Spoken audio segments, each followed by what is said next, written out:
Hello, this is Trevor Scott Barton, reading from my story, Hilcias, Chapter 4.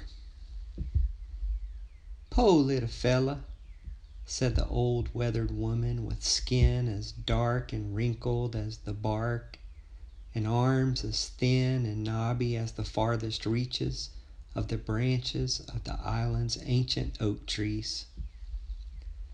She spoke with the flavor of her Gullah ancestors, who had created a new language in the low country of South Carolina by mixing the West African words they happily learned as they sat on their mother's knees with the English words they were forced to learn when they were stolen away from their own people and lands and brought here to America.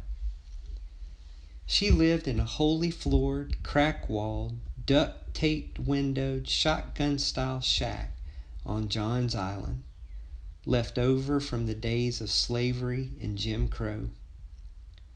She fished along the inlet and the shoreline each morning, trying to catch redfish, sea trout, and flounder to go with the fruits and vegetables that grew out of the community land between her neighbors' houses and hers. She wove sweetgrass into baskets from late mornings to early evenings. "Just sits there," she continued, "every morning as the sun rises over the ocean and sits on the water like a ripe tomato. Just sits there, looking at the water and listening to the waves." One day she walked over to him and stood beside him. The sun cast her shadow over him, and her shadow protected him from the heat and brightness of the new day. "What's your name?" she asked kindly. "My name's Maddie. Could you tell me your name?" He turned his earthy brown eyes to her. He didn't say one word. She figured he didn't understand her.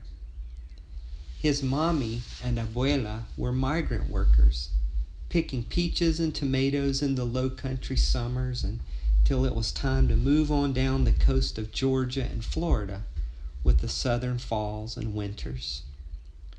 She thought maybe he only spoke Spanish, since his family had come to the United States from the farms and fields of El Salvador in Central America. Suddenly, he whistled. This astonished her, and she almost fell over into the sand. The sound was unlike a whistle she had ever heard before. A usual whistle has 2 notes and a high pitch, but this whistle was unusual. Its sound had all kinds of notes in it, and its pitch went high and low, low and high, with many places in between.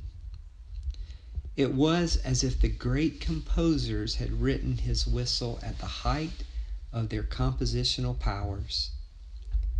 "You know, it was like he was trying to say something to me in a beautiful way," she explained, "but I didn't have no idea what it was." He looked back over the water and the sky again. He was very still and quiet. She felt a deep compassion for him in the wide part of her heart.